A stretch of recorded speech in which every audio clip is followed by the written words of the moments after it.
Hey viewers, I was working on a Trek mountain bike and realized that the shifters were like really stiff and sticky. So you push the lever, it kind of comes back sort of slower than it should.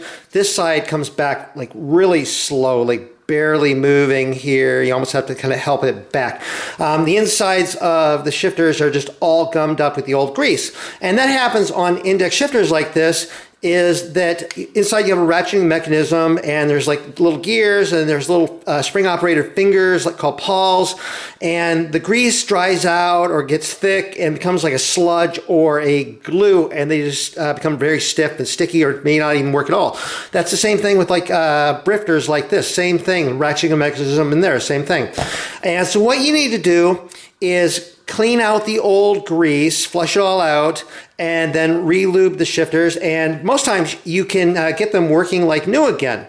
Now, I already have some videos out there where I flush out the insides of the shifters using WD-40, you spray it in, then working the mechanism, and sometimes you can get it freed up pretty quickly. Other times you really have to keep spraying, working, and it can take a long time to get them work, and if it even does, sometimes you have to take them apart to get the parts to free up in there. But I'm going to show you another method using an ultrasonic cleaner. Now, some of the benefits to using like an ultrasonic cleaner is like this, is it does a pretty good job of cleaning the insides of the shifter. Using like the vibration, the degreaser solution, and the heat, it causes the grease in there to break up and just sort of dissolve and gets all the parts moving pretty nicely and relatively quickly sometimes compared to the WD-40. It's also cleaner since it's basically using water and degreaser on there. Unlike the WD-40 where everything gets all oily, this is relatively clean to get them all freed up like that. One of the drawbacks of using an ultrasonic cleaner is you actually have to remove the shifters from the bike to put them into the cleaner. Another drawback is you actually have to have an ultrasonic cleaner, or at least access to one. I got this one at Harbor Freight, and so it's not a super high-end one, but it still wasn't cheap. They make other ones that are much nicer and cost hundreds of dollars, but I've had this one for quite a while, and it actually does a halfway decent job. Okay, so now to use the ultrasonic cleaner, I've already got some hot water in there, basically just straight out of the tap, hot water.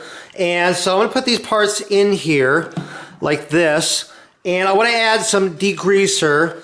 And the stuff I'm using is this LA Totally Awesome orange stuff. I get this at the dollar store, so this like 64-ounce bottle here, I think what, half gallon here for $1. So I'm just going to dump some of this degreaser into here like this.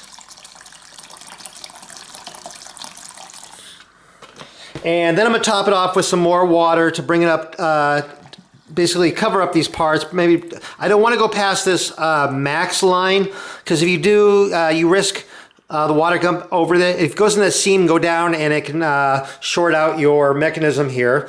And I'm going to turn on the heat here. The little red light there means the heat's on.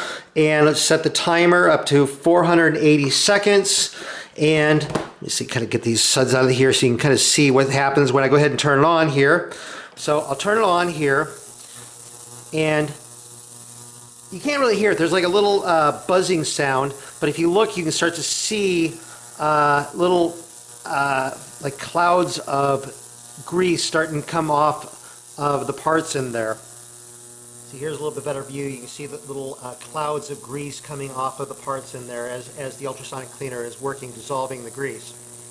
Okay, so the timer's done. So they've been in there for 480 seconds, which is what, about 8 minutes?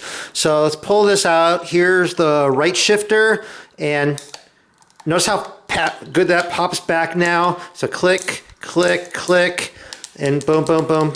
So this one's actually working pretty good right now. Boom, boom, boom, boom, boom, like that. So that one's working really well. Let's try this one here. Okay. That's coming back now where it wasn't really coming back before. It's still kind of slower than it should be, like this, but it is working better. So what I'm going to do is I'm going to go ahead and put this back in there. In fact, I'm going to just go ahead and put them both back in there for like another 8 minutes and see if I can get this one to work a little bit better.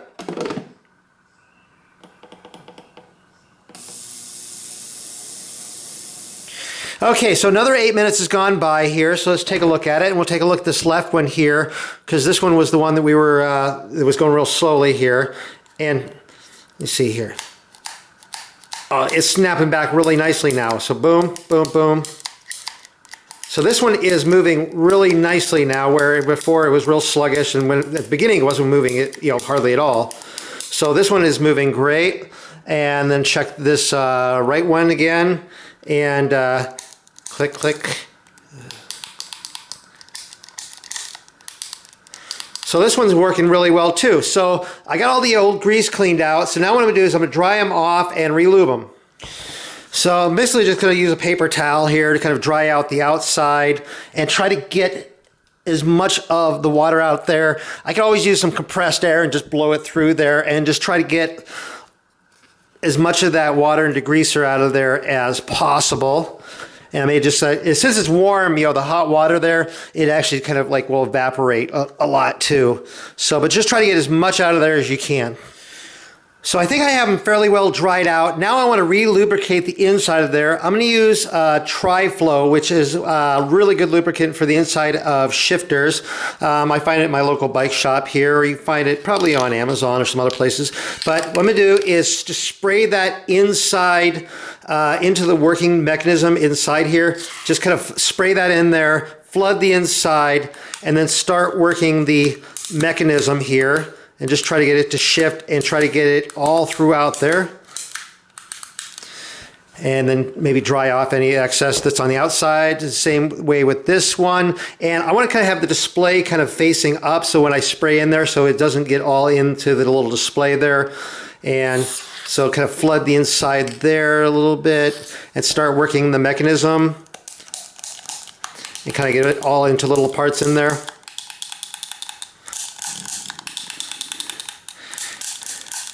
And so now they're working nice and smoothly.